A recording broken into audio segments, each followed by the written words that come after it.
All right. Hello. We have a guest appearance today, Mr. Todd Coleman. Hello, everyone. Good morning from sunny Austin, Texas. Sunny, pollen coated Austin, Texas. It's quite yellow outside. Yeah, it's shocking. So, introduce yourself, please. Jon O'Neal, environment lead. And J Todd Coleman, creative director. And we actually have a jam-packed stream today. We're going to be talking about castle stuff. We've got accessory packs. We've got world edge stuff that we want to talk about.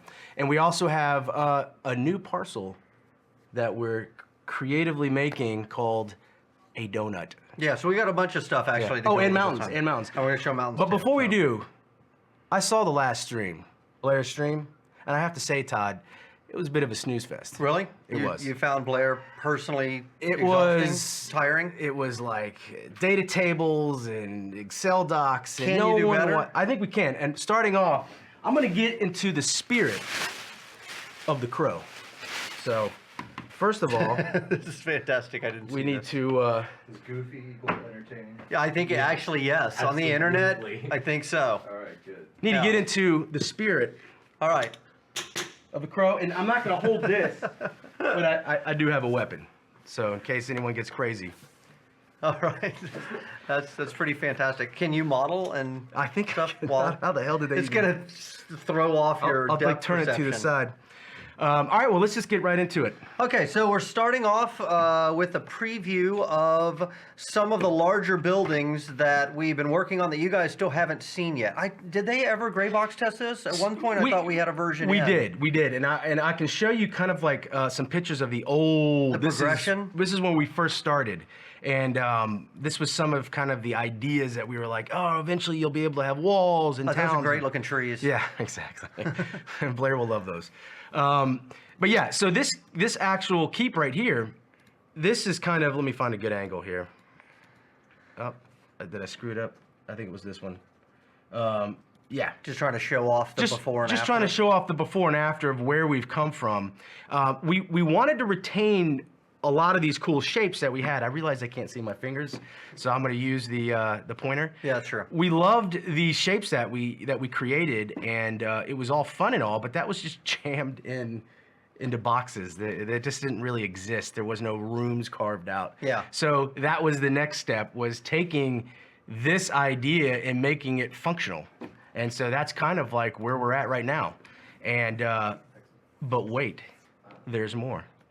So not only did we like those shapes and the size of that, and we had to make it all functional, but we've kind of changed things a little bit. We have. You want to go off? Well, there's been a couple things. So first of all, you guys may or may not have noticed we stopped offering these things in the store. We just at the sometime at the end of last year, we decided that we were kind of tired of going down that route of the big pledge packages, so we just kind of retired it all from the store. So we kind of functionally moved all of this stuff from an assumption that players were going to buy it, which most players won't, to the assumption that is more likely, which is that guilds and large groups of players are going to want to craft these. So we've moved all of it to crafting. The other impact that had was we decided to make more of a progression out of it. Instead of having them be unique, custom crafted buildings that you just make one of and then the gameplay's kind of over, we moved everything to be an advancement model to where you start with a baseline building and you expand on it over time. So what you see here is basically what Jon commonly refers to as a gray box environment, meaning that he's modeled it out to test for flow and to check the polys and things like that, but it doesn't have a lot of the detail and it hasn't been textured. And the reason you do that is because when it's in this state, you can make changes very, very quickly, and quick equates to much cheaper. So if we wanted to go through and he painted this whole thing and then we decided that doorway right there was too low and needed to be raised, that'd be a lot harder, right? A lot more expensive to change. So the gray box version Jon created here is great to give us a sense of flow. And then what you see, all the areas that are colored various colors like red and purple and stuff like that, are areas that players can now go into and expand upon, right? So it's basically an opportunity to upgrade this section of the castle or citadel. So Jon will talk you through kind of how that works and what he's done to make this building expandable. Yeah, good. And that's all good points. And this, I would actually say this is almost like a gray box 2.0. So it's the next evolution in a model. So you start with super simple shapes, and then when you kind of get some of the scale down and some of the flow, you go to the next iteration and you work more of that flow out. And now we have what I'd say is I'm starting to put into actual model detail, and this thing keeps popping up and down.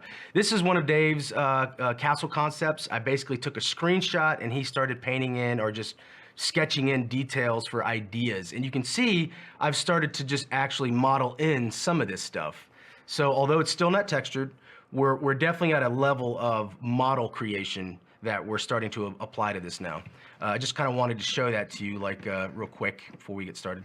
Yeah, and in terms of, I mean, you guys have got to remember, we don't have a giant team. I mean, the environment team is basically what, three people. Yeah, we right? have Rudy now. there's only a couple people, so this stuff inevitably kind of gets pushed to the back when Yeah. other stuff that's more pressing comes up. So it's been more of a slow cook, right? Like we've been working on a little bit in the background, and then it gets sidetracked for something else, and we'll come back to it.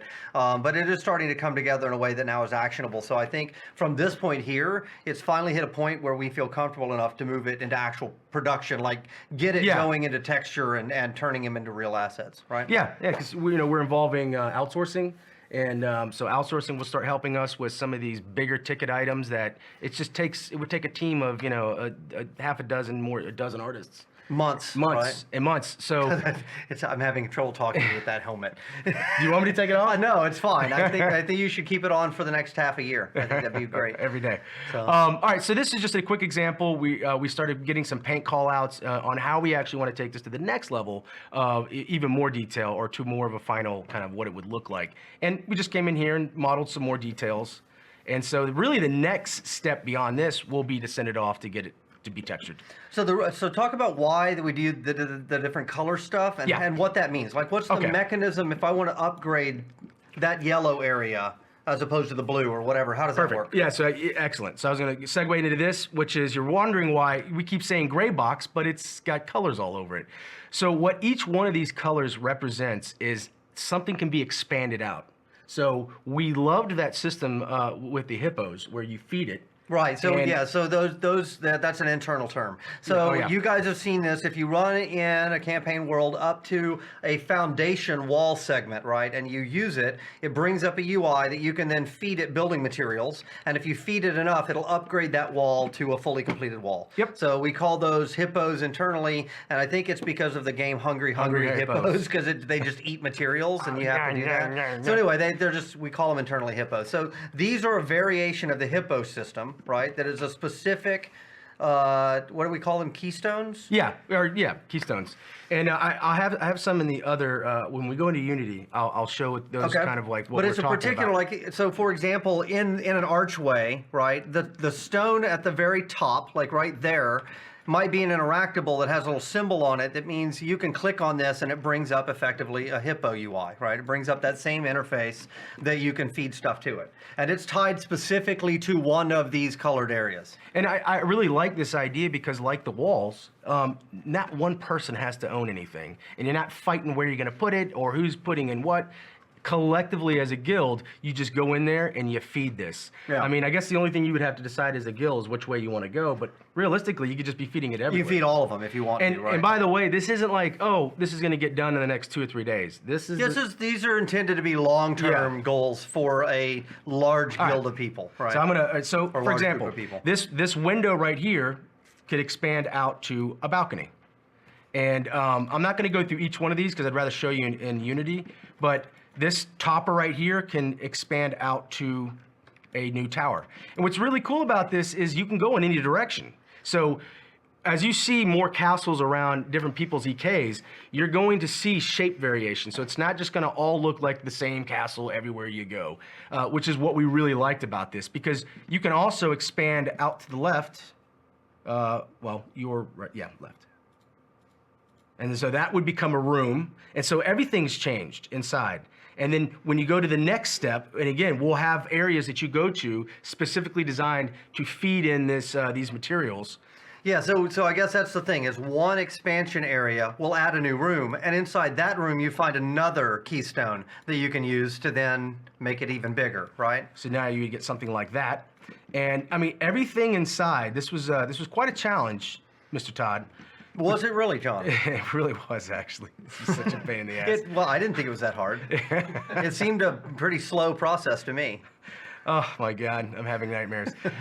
So we had to get all those cool shapes that we liked, that we just that I made by just putting in boxes. Well, we had to go out and really create and make sure everything flowed and connected. And we could have easily just went the easy route. It had little tiny gerbil tubes that connect big like parts of the building, but we was like, no, we're gonna do this right. We want to make it look like it's a castle that's, like old castles, new sections get built on and built on. Just kind of tacked on. And they don't always pull down the circular tower. No, they sometimes just work around it. Like blow a hole in the side and we'll just keep going. So I think it's also important to note that we specifically went out of the way to make multiple upgrade paths in parallel so that every one of these you see is not an exact, replica of every other one, right? If we decide to start moving and adding to our east wing and you start working on the towers, I mean, there's actually a ton of variation in here. If you turn everything on, I think there's like a dozen or so different upgradable parts that are different towers and things like that. So. And it's all meant to work from the base castle. Right. Which was really kind of helpful for us. All right, so then I'll go ahead and just unlock it all just to kind of show you guys, because you're gonna get boop, bada boop. So you get that. That's the. Somebody said, Tennis said, I told you John was the better streamer. So you got one fan. Woohoo! Yeah, Tennis, I love you. And then you're gonna remove, and some of this stuff as you're filling it in, like you're seeing this in a bunch of different pieces. You'll never see that. It'll get swapped on and swapped out all at the same time when a new piece comes in. And there, yeah. So that I think is close to the final. And then we have, I take it back. I lied. We have balconies that can then expand to the big fin. The big fin. This right here is obviously stand-in. This is definitely still gray boxed, but there will be some cool bridge-like thing that we really want to put up there. But for the most part, this whole castle area has been pretty much worked out. And I think we like it. I think we like the flow. No, I think it turned out really good. So I think this one's good to go. So and we'll end up using the same system, by the way, in other areas as well. Yeah. We'll go into houses and allow you to add a breakfast nook or whatever. I mean, I don't know why you'd want a breakfast nook, but you can add rooms on the houses and stuff like that. So once we have the baseline system in place, I think we'll get a lot of use out of it. And I think that was one of the challenges we were always facing, which is how do we get that variety? How do we get that look where it looks like an old medieval city or town with all that variety, with only, unless you're making dozens and dozens and dozens of different houses. Well, I think doing this kind of modulated way of expanding is I just think is really good. So one thing you didn't mention is there are a couple of entry points at various phases of development where you can actually segue the stone wall directly into this thing, right? So there's one or two entry points where you run a stone wall and it connects directly to a balcony so that you don't have to leave the castle to get up onto your walls. You can just kind of run directly across. And I think that's really cool because it makes it more of an integrated part of the overall city design. Yeah. And it all flows inside as well. You can kind of and there's multiple ways to get up to multiple points. We do have ladders now, so Todd eventually gave on that, so you'll be able to ladder up to all these different places. Yeah, that once again, the challenge was centaurs, and I think the decision was finally, all right, who cares? Like, let's just not worry about it. They just, somehow, they pull their horse bodies up there. We'll just wave our hands, and they appear at the top. And like, let's not worry about it. And each one of these towers is fully functional. Like, there's rooms in here that allow you that you can use them. It's very easy to fall to your death in this thing. That's just a thing. Be careful. All right, so let's go into Unity, and you're gonna run around through it a little bit. Yeah, let's run it around. Let me hide some stuff. Any questions so far? There's been a few. This is why Todd's here. Yep. So somebody asked if we'll be able to use a version of this in campaigns. And actually, we did design the baseline version with really good flow for people to fight over in the campaign. So it wouldn't be the same, though. It would be a pre-built foundation piece that you'd have to run up to and feed to grow it. But there is a spot for the tree. And John showed it at the beginning. Actually, it's in this kind of sanctuary cathedral area So, that's over here on the left. I'll right? expand on just that, just a hair. That was actually a very good question, because that was one of the biggest challenge of this massive castle was we had to create a castle that provided sieging for campaigning, but also housing for players and EKs. So this area, pretty much right here, where you The gray part, right? This is the bulk of the sieging area, where we're going to have our Tree of Life is going to go right where you saw earlier, as Todd said. That's where you kind of come in, but there's multiple levels. And Yeah, so John really did put a lot of work into this part, and we did some testing internally with some sieges I'll just run to through make sure that it has really good flow for fights, and it worked pretty well. All of those giant towers and things off to the right are kind of superfluous. Like, they don't really matter. People can run into them, but they're not really key from a siege objective standpoint. So I don't know that it will make a. I don't know that we'll even bring them up in campaigns. To be honest, we could, but it seems kind of unnecessary. So let me just turn some stuff off. Sorry, bear with me. All right, so this thing is probably all on. We tried to get this. We're very close to having this whole real system quick, working. one Scree asked if the dregs is still going to allow you to free build. So in theory, yes, that's still my intention, and we're working on a lot of the token system stuff right now, like literally this week. I had a meeting right before I came in here with Brandon to talk about getting the token limits set up, which is building limits. I don't know if we've even talked about that, but it's basically how do we decide how many small, medium, and large buildings or small, medium, large wall segments and towers you can put in a parcel, and we basically use counters that say, okay, here's your weight limit. We call those tokens. So we were adjusting the token limits right before we came in here. That's the same system in the EKs that we also use in the campaign worlds. Eventually, we may have to split it out and have different token limits for one versus the other for performance reasons. But right now, at least, it's one system with one set of design variables. So I'll do a Tuesday, Thursday update at some point here in the near future where we go into the token system. It'll be some time between now and 5.6 when you guys get an update on that. That talks about it in detail. It's starting to solidify now where I feel pretty good about it. I am just turning things on and off so we can run it through and it's not all like shimmery. Just give me 1 second. Mr. Todd, any other questions while I finish this up? Let me see. Great hard round table. I don't know. What else did I miss, Jack? What was in there? Will we be able to hang guild flags on buildings? In theory, yes. So that's something that are you going to show that later? Yeah, Some of the customization with the flags and the attachables and Yes. stuff like that. So yeah, so that's not in yet. And specifically, you said guild flags. So the system for attaching flags to attach points is in, and we'll be able to show that some today. We don't have yet the importing of guild crests in to customize those objects. So that's coming in the future. So All right, let's run through it. cool. This thing is a beast. Any plan to add a gray box castle into the next map? You know, actually, that's not a bad idea. We could take one of the parcels and put a gray box castle into it. Yeah. That would be pretty cool. Get some good feedback from you to guys. get feedback on the flow and stuff like that, especially before we send it out for texture. So, good idea. We'll see if we can accommodate that. They won't be in the next one. The next one is when we're working on stuff, it's always like 2 months or so before you guys see it. So when you say, can I have it in the next build? The answer is no, not unless you ask for it back in December. And even then, if you ask for it in December, it's dicey whether you're going to get to see it or not, because it happens to, it has to happen to fall naturally onto somebody's schedule. We don't want to gum up the works by having people constantly run in different directions. We have enough of that as it is, quite frankly. So I'm just loading this up right now. That's why you see that blue screen. That means it's in play mode and it's just kind of loading up. And then we'll briefly run through this, and then I want to be able to move on to some of that other stuff for sure. So can these bigger constructs have craftable sockets that are outside? So we do have in the next set of buildings that are coming online, we have all the stalls. Oh, those are already in, right? Actually, Yeah. the stalls and the vendors are already in. So yes, we could potentially put some on the outside. It really depends. It's a performance question, right? So vendors made sense to put on the outside because we didn't want people having to go in and out of every house. Yes.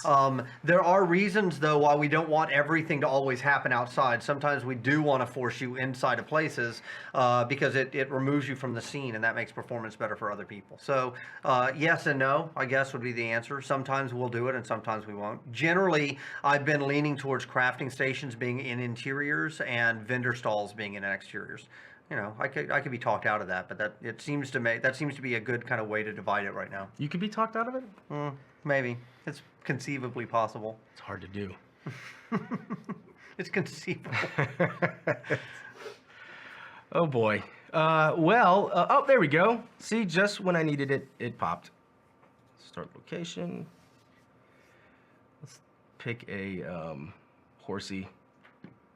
Come on.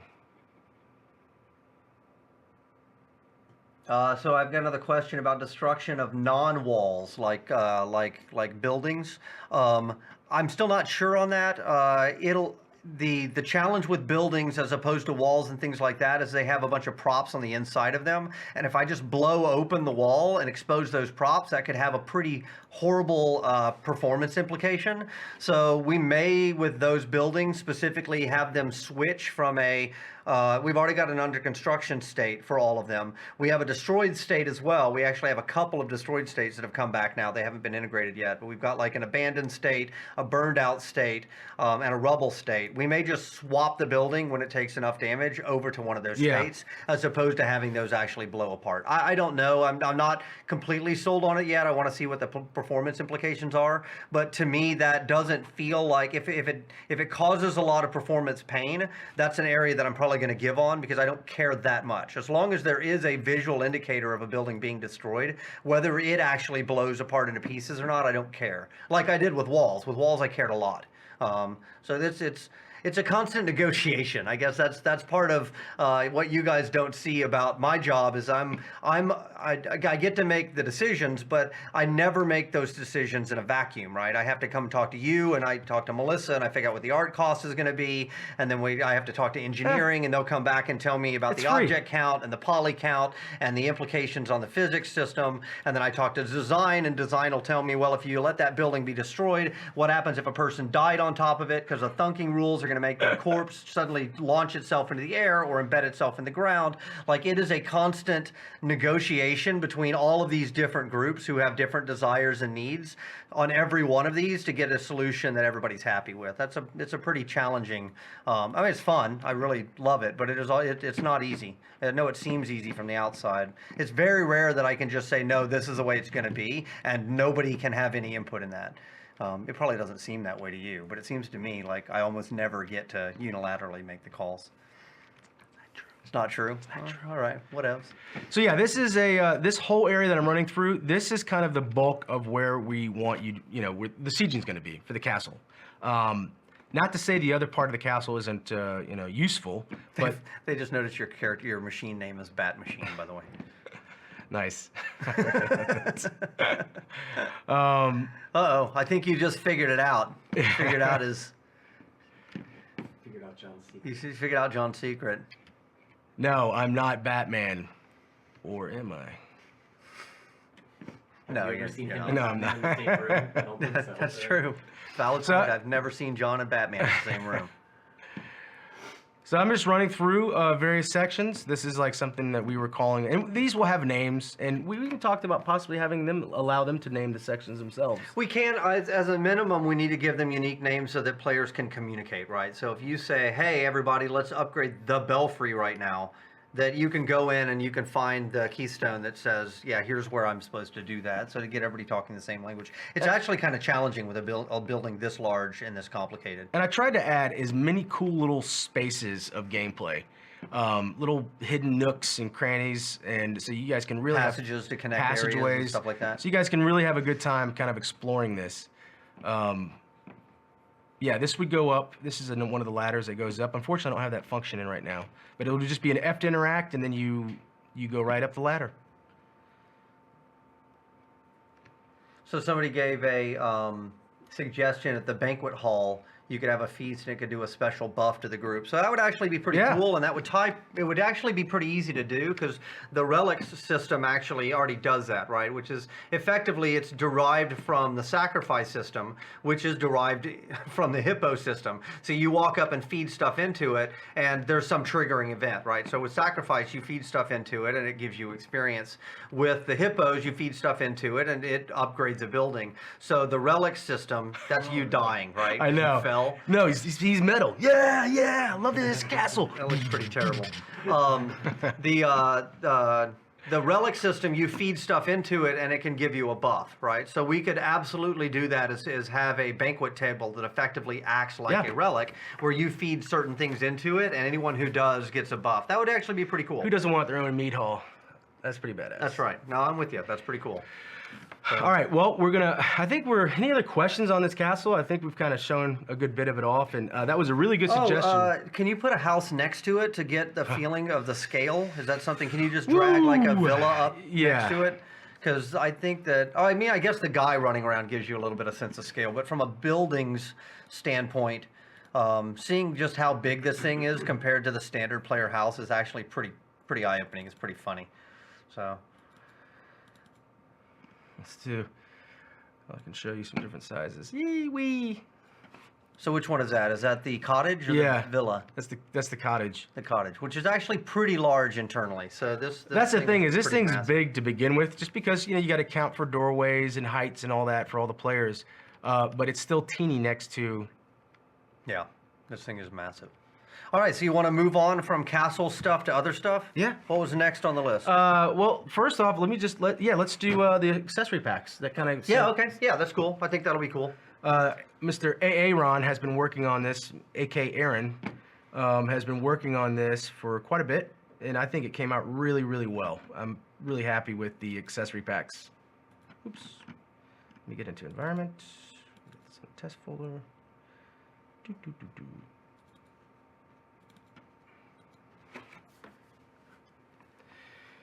So yeah, these are the what was it? 2015, 16 accessory pack. No, there's a couple things in here. Yeah, there's a Kickstarter pack, and then basically there's what we did accessory was packs. we did customized packs for different Kickstarter packages that we promised way back in the Kickstarter. So we're finally getting around to making that stuff now. And then the other one was the guild halls. We did a series of guild halls, and that wasn't for any restrictions. It was a package that said you get a guild hall of your choice. and it kind of evolved into something else. Yeah, it was basically, we tried to figure out what to do with these and decided that the right answer was to create one baseline building and then custom theme it so that different guilds could have different types. And so we can kind of go through those as well. I don't know how many of those you're going to show off, but the other thing you'll notice is we tended to theme these, now that our lore is fleshed out quite a bit more, like we themed them for order and for chaos and for balance, which I think is pretty cool because it ties back to our lore and ties back to the gods. Just So another this- quick shout out. This is our new fire effect that Mr. Greg did, and it came out. I love it. I think Yeah, it it's came really out cool. Really well. Yeah, it's a little more stylized. Yeah. Matches the rest of the game a little better. So yeah, someone mentioned about putting in banners and stuff. Oh, so somebody, I don't know who, was that you? Or was that Val? Val's on- Saying we should Val's on the answer Crowfall game a few channel. questions. That's fine. So there are a couple of questions, but I keep seeing questions that are not really anything that I should answer. Like, specifically, how many of this do you have? I never know. I have no idea. So I don't know why I always have these meetings where it's like, tell me how many things it's going to take. That's all Blair. I never have an answer to those questions. So that's why I just don't kind of reply, because otherwise my reply is always this, which is, I don't know. How many is it going to take? Some. It's going to take a lot. It's going to take many. I don't know. Blair handles that. He handles the balance and design. I like this So one. I don't know. Yeah, that's really cool. So this was the general crow theme, right? So we Yeah. had an order of balance of chaos and a crow themed one. This was the one that was just kind of crow themed. So I think what's cool about this too is just showing kind of the amount of variation you can get just off of attachment customization. Attachments, Attachments. a few roof swapping materials and stuff, because we didn't want to drastically change the lodge. We wanted to remain these to kind of look the same, so you know what it is going in, but we wanted to give you the custom ability to customize it. the ability to customize it. Yeah, so one thing, somebody just mentioned performance is affected by effects and stuff like that. And it's a pretty valid point. We actually don't have an LOD system in yet for effects. So you're seeing the full-on effect even at a distance. It's one of those areas that we know is dragging our FPS down. We just haven't gotten to it yet. There's a handful of those that are like, yep, that's totally a thing. Just haven't gotten to it yet. So yes, we will definitely put that in. I love how this ivy came out too, by Yeah, the way. I this think is good. it looks really nice. And then we have like a little tree topper. This is the Ranger Guild So Hall. this is the Ranger's Hall, Ranger Sanctuary, right? And when you come in here, there's roots coming out from the top of the tree, and I think this was a fun one. I thought Aaron did a really good job. Yeah, so these were made with the idea that they would be kind of places for relics. So whenever if you're in a campaign world and you find a statue to Malachi and you import it, you bring it back. That's kind of what the purpose of these buildings is for, is to allow you to place those relics that people can come up and then use to get those buffs. So I think, they'll also act as like role-playing meeting halls and stuff like that. But I always tend to lean towards wanting to give them some in-game function as well, because otherwise it just seems to me like it's kind of a waste. And this is the Mage Hall, so we'll have these little crystals. They'll be actually animated. Right now they're not, but they'll be kind of floating there. Really Yeah, kind so of this cool is the look. Mage's Sanctum or something like that. They all have names. They all I have never names. remember- I never remember the name. So Templar. Yep. Was this the Templar Hall? I think so. Well, it certainly has the fire, so Yeah. it would likely be, which is, my guess is that you're going to see kind of this general kind of dome kind of thing repeated, the dome and fire and brazier thing repeated for some of the Nathari architecture, though we haven't really explored that yet. So I could imagine this could be kind of a westernized version, if you will, of the Nathari architecture. And these so are- here's variations of that keep as well. And and we just started doing this, so because we've come back now, realize that we want to add a lot more. So we're going to come back in and add different trims that represent each one of these factions. So, but you can still see with just a little bit of love, you can quickly make this look much different. Yeah, it can look a lot different. Yeah. So somebody asked Templar or Confessor, and so the way the lore is written, Templar and Confessor are like two sides of the same coin, right? They were basically part of Mother Church. Like there was one organization in the church, and effectively there was a giant split in the dogma of the church that caused it to split into two different parts, where the Confessors became much more hardline zealots, and the Templars became a little bit more soft protectors. And so I think that what we'll probably do over time as we explore that concept is we'll come up with kind of variants that clearly are derived from the same base. So we'll come up with an architectural style and a symbology that was the original set when those were two siblings, two halves of the same whole. And then what we'll do is vary them a little bit so that over time they kind of diverge. Right now we haven't really done that yet, and I expect that that'll be some of the stuff that we do post-launch, is we're going to dig into each of these cultures and go back and really fill them out from a symbology standpoint, from a narrative standpoint, and from an architectural standpoint. And also fashion, like how do they dress? Yeah, Like yeah, we dipped a toe into it for each of them. Like here's kind of what frost weavers look like, but we haven't really explored it to the kind of degree that we can. So I think that's something that we'll be doing, from launch till as long as you guys continue playing the game and allowing us to continue adding to it. So Good point. All right, well, these are the accessory packs and Kickstarter rewards and just some other various things. So I think we can move on to, let's move on to edges.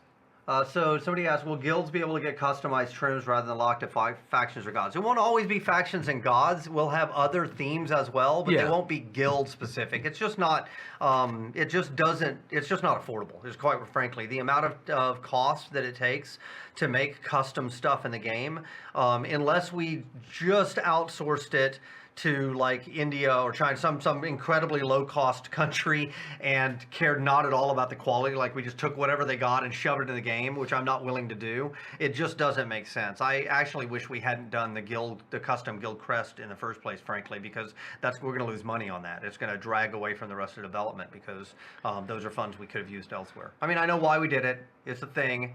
But if I could wave a magic wand, that's one of the things I would take back from our Kickstarter days. That and VR, which is your fault. I still stand by that. You shouldn't. VR. You shouldn't. VR, it's the future. You shouldn't. Oh man, that still gets Gordon pretty bad. Oh yeah, I know. He's probably in the other room fuming right now because I just triggered him. I love you, Gordon. So okay, so what are you going to show next, Mr. O'Neal? Let's If that do. is your real name. It's not. It's definitely not. Let's do. Batman. It's Batman. Let's do edges. Okay, yeah. So this is another thing that you guys have probably noticed we hadn't gotten to yet, which is edges of the world. When you walk up to the edge of a map right now, it just unceremoniously stops. Like, that's it. Just, sorry, nothing here. Big white expanse. So this is an early attempt of Jon to make a cliff at the edge of the world that descends down basically into the abyss. So we've gone back and forth on this a couple times, right? At first it was going to be a cliff, and then we decided no, it should be water, and then we realized, well, we don't really do water in our game, so maybe it should go back to being a cliff. So the latest iteration that we have played around with is using a cliff edge for the world. I actually, thematically and narratively, I like it better, because the idea is that, when Gaia was killed, the Earth splintered and shattered into basically all of these pieces, and I like that better conceptually.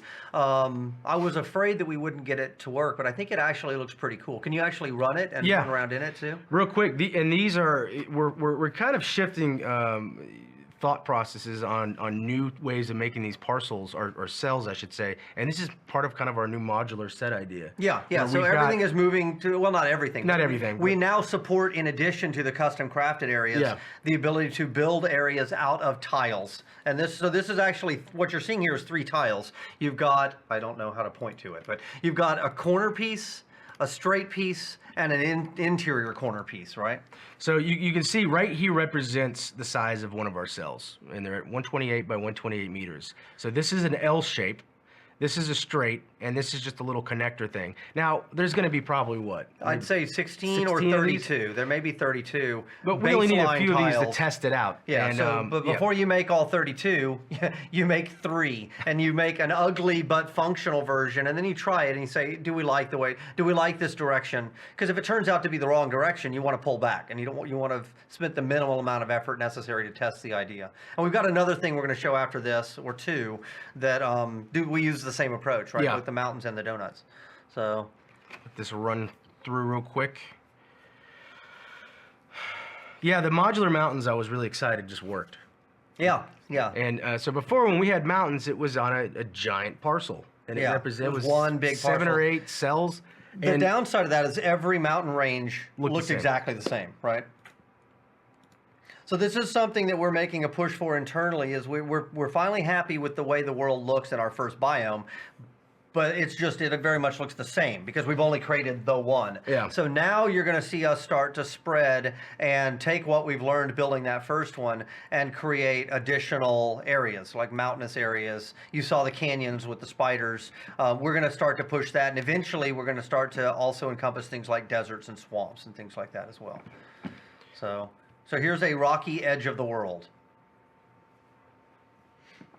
We're also spending a fair amount of time right now on the proceduralization, right? The ability to make these worlds. We've been building Legos to build worlds, but we've been having to assemble those Legos by hand. So we're just to the point now where we're starting to create algorithms that will create our worlds procedurally, with the eventual goal of every world being generated, still having this kind of custom crafted look, but being generated and then being able to create basically an infinite number of those, so that you'll always have a new exploration game when a new world comes online. So we're just starting to see the fruits of that effort.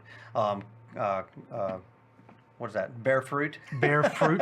the trees of that effort? The bear trees? Fruit? I don't know. So somewhere in there's an analogy. I lost it, but you get the point. And now you just killed yourself. Oh, you can jump off of it? Right now You will not can. be able to right now, but eventually I think they want to. Yeah. So yeah, it's a long way down. I just wanted to show that. It's like 200, 300 meters. So yeah, I just wanted to quickly show that one off. I know that's been a Somebody large said question. the map edge looks really cool. Keep going. I agree. I think it does look really cool. So I'm glad you guys like it. I think that, so what we're doing with the procedural generation right now is we're starting to generate now. We started with a bottom up. So we have the baseline parcels. Let's fill out the dioramas in the parcels, which are the harvestables and the monster spawns and the POIs and stuff like that. And then From that, we want to now add, we have that baseline randomization working. So we're going to now figure out a way to randomize the parcels inside of a world and then randomize the worlds within a cluster. And then at that point, you can tie all those clusters together thematically and say, okay, this particular cluster is the dregs or faction world or whatever.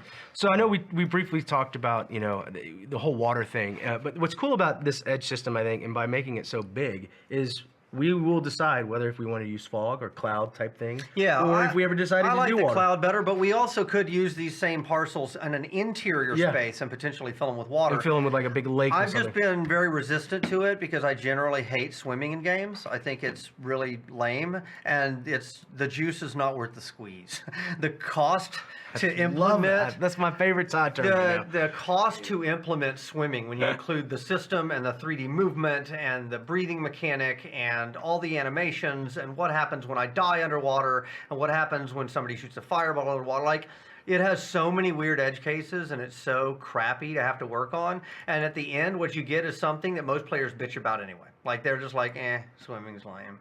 So I'm not a giant fan of swimming, so I'm gonna continue to kind of put it off till the end. But we are starting to hit the point where some of those questions are coming up. Yeah. So because at the same time, I do recognize. I mean, that at a the- world with zero water, like no lakes At or the ba- anything, is kind of lame. At the bare minimum, we will have streams and maybe ankle deep water. type of Yeah, stuff. well, certainly we'll have that, and we'll have to come up with something. If I had to guess right now, we'll end up with ankle deep, where you just run through it with ripple effect, and we'll probably end up doing a surface swimming, Yeah. right? Where you skim along the surface, which other games have done. That's Yeah. not that uncommon. Like Zelda. Zelda's very popular for that. For MMO. So All right, so this is our new modular mountain set. modular mountains, and you might be thinking, well, this just looks like a mountain, and it's really not. It's 3 sections. So this is a cap, this is a small straight, and this is a large straight. Or And- 2x, right? Or 2x. And I'll quickly go to the next one because there's like 6 or 7 of these. This is, yeah, and these are huge. These are like 600-meter tall mountains. They're twice as tall as the mountains we had in before.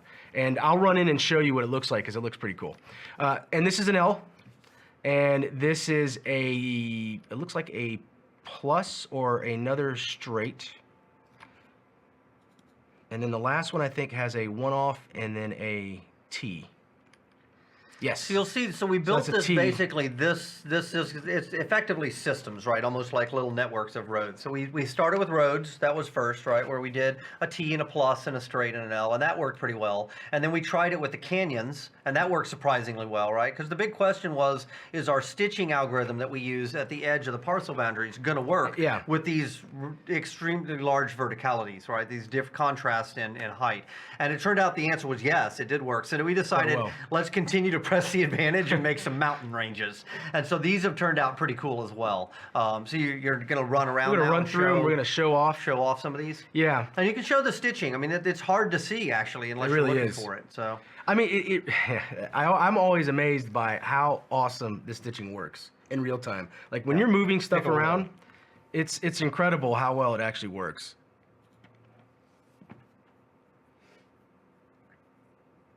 is this the one that has a donut in it Yeah. as well? Okay, cool. Yeah. So you'll kill 2 birds with 2 one birds stone. with 1 stone. So. If you want to start explaining, Oh, Gratishar asks, will we be creating elevation for different areas, like plateaus for cities and castles? That is an excellent question, and in fact, you're going to see it right now. We're going to show you that right after we show the mountains. Or actually, I guess at the same time, because it's all kind of connected. So, how many unique parcel types have you made in the game so far? So, unique parcels, I don't know. There's dozens, and I know we've got another dozen to a half dozen that are about to be implemented. They just haven't been brought in yet, right? All the ones that Rudy's been working on. They're all right now the highlands biome. They all fit into the same general thing, though we're starting to explore some variants of that, the canyons being one, the forest being another, the mountains will be another. So these will all be kind of in that same initial biome set. but then we also have other biomes that we're going Right, and then we're gonna explore some other biomes as well. And I think that biomes will be another big area of growth for us post-launch. Like we will start with, okay, here's the desert. It's just not going to be nearly as fleshed out as the highlands. It's more for some light adventuring, but it won't have a full building and architecture set, for example. Post-launch, though, that's exactly the kind of thing I could see being a giant, awesome update. Is okay, now we let you do desert citadels, and we let you do desert cities and stuff like that. Desert-themed buildings and Exactly. stuff like that. So I think that could be really cool. All right, so this is coming up. This is the Do you want to explain what the donuts are? let's wait and let's take a look at the mountains first, and then we can bring up the EK tool, and you can move the stuff around and show it, right? Well, I guess I can explain it now while we're looking at a blue screen. So basically, the question, we were thinking a lot about this question of verticality, of how do we create plateaus and mesas and canyons, like the Grand Canyon. Yeah. Not little canyons like the ones we have, but like a giant chasm, a depression, or a caldera. So we were trying to think through how that stuff might work, and it occurred to us that if we could basically take a parcel and carve out a hole in the middle, like a donut, and then allow us to basically set another parcel inside of it, that interior parcel could have an overall altitude elevation adjustment, either up or down. And so we decided, without actually going to engineering, just to try it. Yeah. let's just see what happens. Let's create one of these donut parcels and see if it works. And the answer was it did. So so it did result in one ask from the engineering team that we didn't have, which is, hey, let us have the ability now to go into that donut hole, or if there's multiple holes, and set the altitude adjustment up or down. We haven't quite built that yet, so that's the piece that we're still waiting on, but we can show you in here. Now, I can take a ring of mountains, and inside that ring of mountains, we can set a city. And if the altitude adjustment is plus 50, which is 50 meters, that's the height difference of the Spider Canyon, for example. Then you could actually raise up the interior lip and have a citadel that actually sits up in the middle of these mountains. Or you could depress it down and create a caldera, or you could create a big chasm that runs through the middle of the map. So this is going to be incredibly cool because it's going to give us verticality like we've never had before, and it ended up being a very, very small tech ask, like literally a couple days. There we go. So here is an example of the mountains in the game, which I think you will agree look pretty cool. So there you go. There's some verticality for you. They're massive. I mean, they are absolutely huge. So this is actually, and over here you'll recognize this as an entrance to those kind of the narrows, the slot canyons. Well, it's not an entrance actually. It's just a drop off. It's a cliff. So we're actually on, I think this is the donut right here. Yeah, so this is a stitch line right here. This is actually a seam, which is hidden pretty well. So I'm just going to go up and just give you guys kind of a quick view, and then we'll open up the parcel builder. I'm looking to see if there's any other status of day, night, and seasons and stuff is coming. We are not yet ready to dig into it or talk about it, which tells you that it's still fairly early. The GDDs are written, the TDDs have been reviewed. I don't know if Mark or anyone else has actually started working on it yet or not, but it's still in the pipe. Nothing's changed about the plan. So okay, so what we have here is a donut parcel, right? Oops. Yep. Yes, we do. So I can move. So this is something new, right? So if you pick up and move that parcel and submit, he just cut a hole out. So if you took a village parcel and an orchard parcel and a farmlands, you could put it in there. If you wanted to put a mesa and put a city on top of it, you could put it there. If you wanted to put a mountain in the middle, actually, you could do that, right? Yeah, I don't in have fact, any. grab one of these and shove one of those mountains over there. It will not look pretty. You've got overlap. Oh.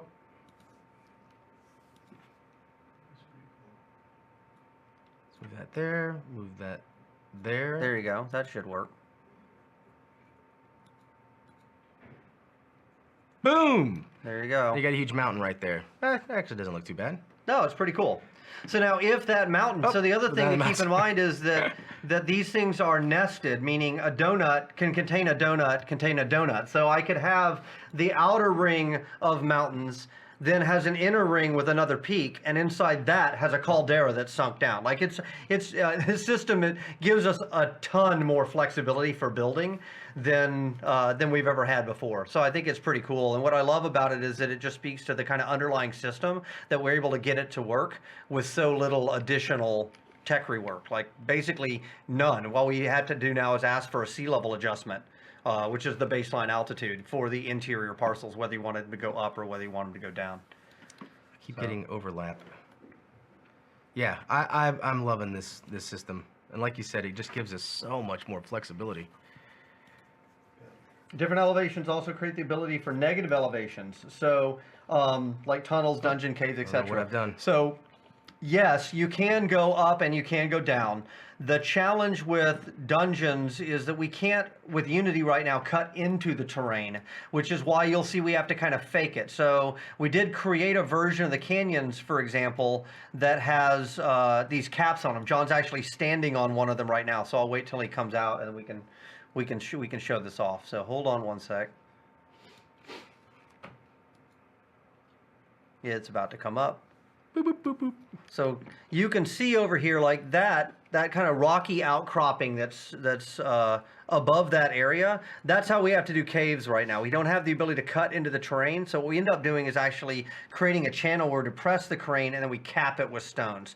It's not ideal, and eventually I'd like to go back and be able to literally cut into the terrain, but it's not something Unity supports natively. So in the meantime, I think that this version works pretty well.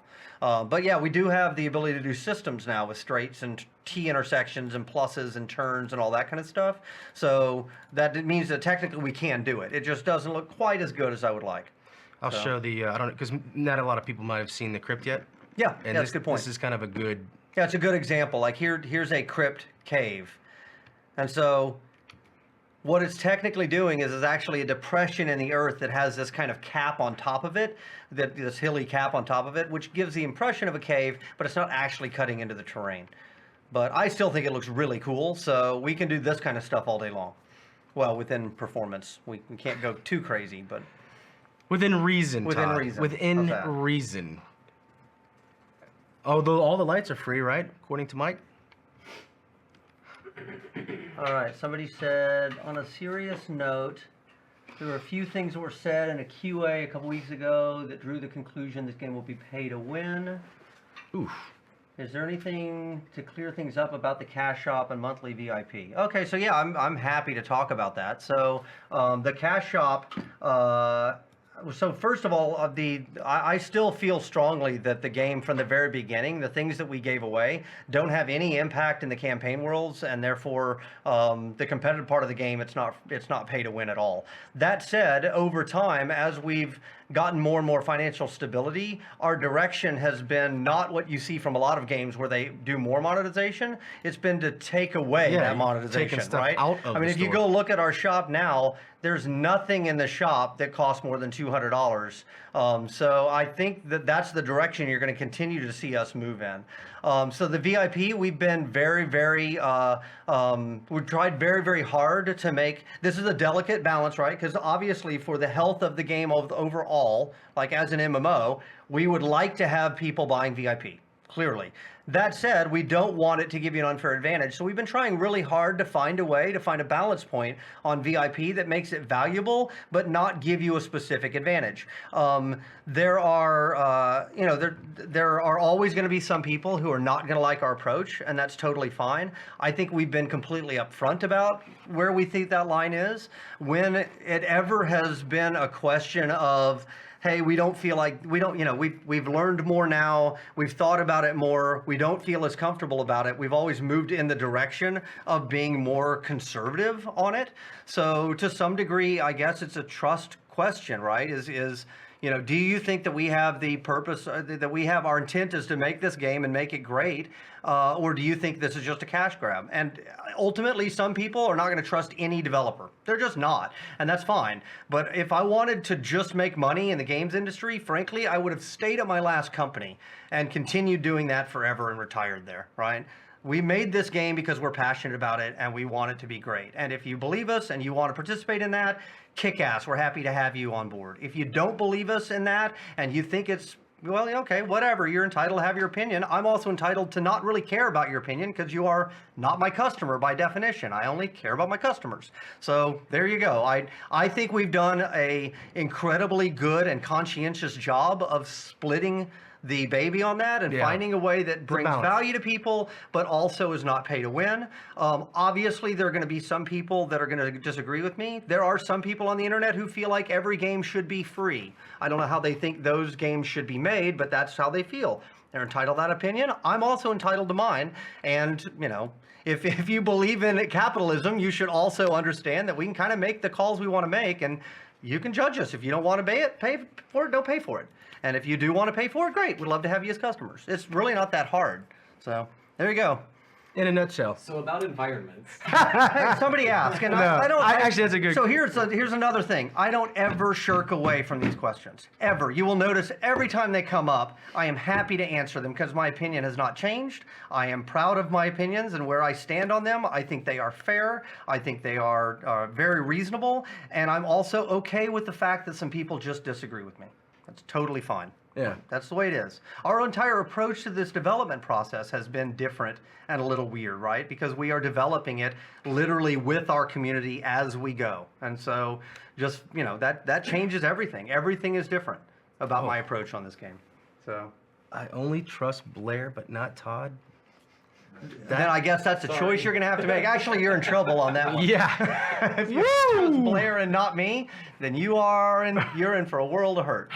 So, look, there's other great games out there too. So I mean, if somebody doesn't like our approach, or they don't like our art style, I don't know who could possibly feel that way, or they don't like Blair because they don't like his cat T-shirts or whatever. There's plenty of other games out there. Sure. It's weird to me. It's just a game. Like there's movies that come out I have zero interest in seeing, and so I just don't go see them. I mean, that's it. That's it. It's not like this has to be a holy war every single time. Yeah. And it has to be. It's just it's a product. If you like it, buy it. If you don't, and you think the company sucks, the product sucks, don't buy it. This That's is the, cool. This is the way I look totally at it. Fine. When people ask me, we're a small team of passionate developers.